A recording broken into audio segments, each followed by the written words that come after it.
Snoop Dogg just revealed a secret about the night of Tupac's passing, as on September 7th, 1996, Tupac was in Las Vegas with the head of his record label named Suge Knight. The two were off to the MGM Grand to watch a Mike Tyson match, but we just learned recently that Snoop Dogg was actually supposed to be there with them. You were with Tupac, though. In regards to Tupac, I heard a story, did you give him different advice that night on where to go? I didn't give him no advice. Right. We wasn't seeing eye to eye. Right. So saying during the Tyson. Yeah, this incident that I'm explaining to you right now was the day before that. Okay. So when they got to Vegas, they went their way, I went back. I mean, when we got to LA, they went to Vegas and I went home. That's why I wasn't in the car with them. As right after the interview, it would be announced, breaking, Snoop Dogg arrested and questioned to Tupac Shakur's passing. Police questions the rapper's recent interviews. The police are questioning on why Snoop Dogg didn't join them going to the Mike Tyson match, and why Snoop Dogg didn't get into the vehicle with Tupac and Suge Knight on the night it happened. Did Snoop Dogg know something was gonna happen, as Snoop was very tapped into the streets in 1996. So the question is, did he get a heads up of something going down? As right after the Mike Tyson match, Tupac and Suge Knight spotted an op in the lobby of the hotel. Suge Knight and their entourage went to the Mike Tyson at the MGM Grand. Keefe D and his nephew, Orlando Lane Anderson, and two of their friends were also there. Keefe D told LAPD Detective Greg Kading more than a decade ago, in a proffer that couldn't be used against him, the shooting was retaliation after Tupac jumped Orlando and up at the casino. Surveillance cameras recorded the fight. Tupac was angry that Lane had stolen his necklace years prior in Compton.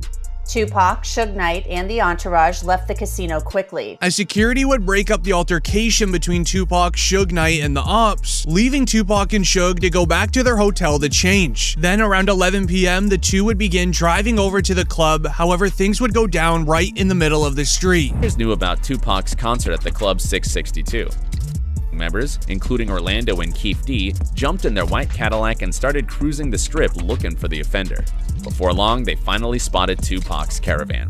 At the intersection of East Flamingo Boulevard and Koval Lane, the white Cadillac pulled alongside the black BMW with Suge on the driver and Tupac on the passenger seats. The back window of the Cadillac rolled twice in the chest, once in the arm, once in the thigh. There is so much mystery behind the incident of Tupac's passing. However, weirdly enough, once Snoop Dogg's involvement was announced, Suge Knight would tweet for the first time in 7 years. He would go and tweet, and I quote, "This little guy is responsible for the passing of Tupac." Almost like he's trying to get the attention off of Snoop Dogg. But then another tweet would go viral on social media, and it reads, "I've been quiet for too long. First month of 2024, I'll be announcing what's really going on with Tupac Shakur." Now, this made many believe that Suge Knight is going to be revealing the truth through anonymous Twitter accounts, as Suge Knight still believes that Tupac is alive, as the entire story of how Tupac passed doesn't even add up, especially when you compare it to the evidence of him still being alive. Now, let me explain. An interview from Suge Knight would make a convincing case towards Tupac still being here, as just over a decade ago, Suge Knight would reveal during an interview, "When I left that hospital, me and Tupac were laughing and joking." I mean, when I left that hospital, me and Pac was laughing and joking. So I don't see how somebody can turn from doing well to doing bad. So you seriously think that he might still be alive? I'm gonna tell you this, Pac, you never know. But what's weird about this is that Tupac was supposedly in a coma. So how in the world would him and Suge Knight be laughing if Tupac was sleeping? It doesn't really seem to add up. However, in a 2008 interview, Suge Knight would still remain believing the exact same thing, that Tupac was alive and that he was well. So he was conscious on the way to the hospital? He was conscious on the way to the hospital. He was conscious in the ambulance. He was conscious after they did the surgery. What was the last thing that he said to you? However, the concerning part was after that old interview, Suge Knight almost lost his life at a nightclub when a man used a firearm near him 6 times. However, when the police were questioning him on why somebody would do this, he kept his mouth shut, as he knew right away it was all connected to him talking about Tupac being alive. Then in 2018, Suge Knight's son would also take it to Instagram stating that Tupac was alive and that he was living in Malaysia. When Suge Knight was done posting this, he would then post another Instagram photo of a text conversation where someone told him, and I quote, "You said too much. It's now time for you to go." We would then see Suge Knight's son post a list of several photos of Tupac alongside modern-day celebrities, such as 50 Cent and Beyonce. He even made it seem like someone was going after him for leaking all of this info, as on the photo with Tupac and Beyonce, he captioned it, and I quote, "He never left us, but they'll be after me soon." Some believe that it was all a publicity stunt for Suge Knight's son to gain social media clout, but others believe that it was all factual, and that Suge Jr. would be the one to know more about this case than anyone else in the world, considering his father was right there at the scene. What really won fans over believing that Tupac is still alive was in 2010. A rapper named Tretch was interviewed on the topic of Tupac before a show. Tretch and Tupac were very close friends back in the day, and they even worked on a few albums together, but here's where things get interesting. After Tretch's interview, the cameraman forgot to stop recording. He placed his camera on the floor, and in the footage, you can hear the interviewer asking Tretch about Tupac, to which Tretch responds, "Last time I saw him, he was in Cuba." So if you ain't ready for it, get on the sidewalk. One last question. Nobody knows.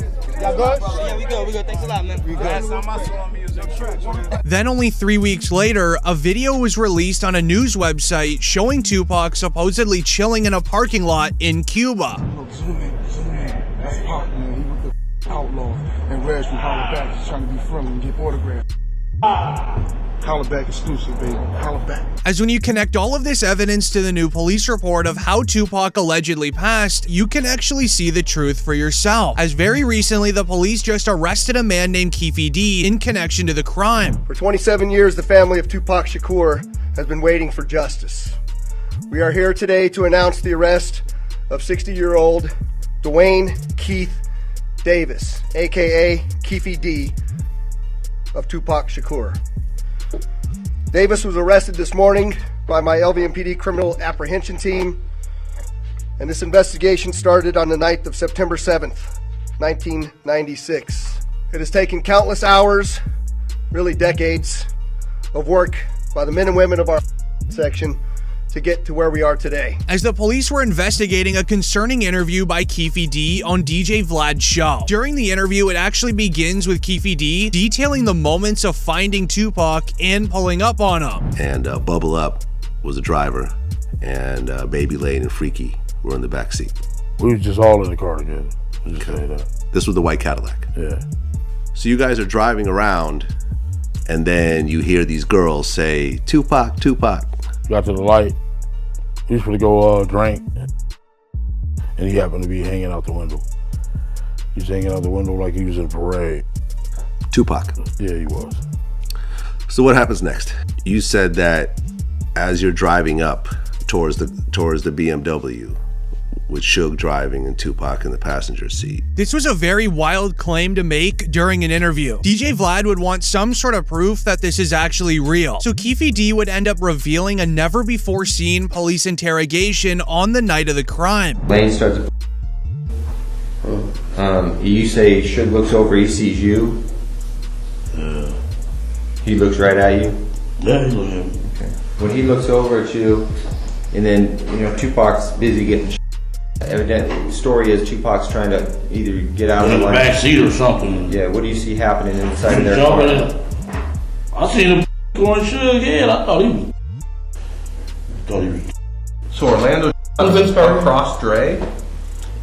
He leaned over on the window, we rolled down the window. Obviously, this is enough evidence to prove that he actually was there. So now that he announced that he was actually at the crime scene with proof, he would then go on to share never-before-seen information, stating that Tupac was allegedly reaching for his firearm. You said that as you're driving up towards the BMW, with Suge driving and Tupac in the passenger seat, and you said that Tupac pulled out. It looked like he was reaching, yeah. Yeah, it did. Okay. Yeah. Did you actually?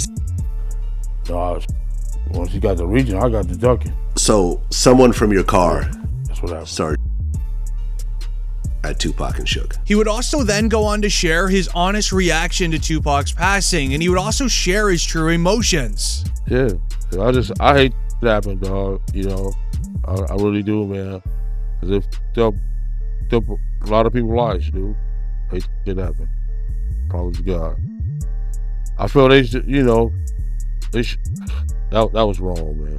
It was just wrong, purely wrong. You know what I'm saying? I wish it had never happened. You know what I'm saying? That's my opinion on it. This would never happen, dude. You know what I'm saying? I lost my Colombian plug. You know what I'm saying? Been having the feds up for 15 years. Couldn't do nothing. Couldn't catch a break, bro. You know what I'm saying? And I did time for it.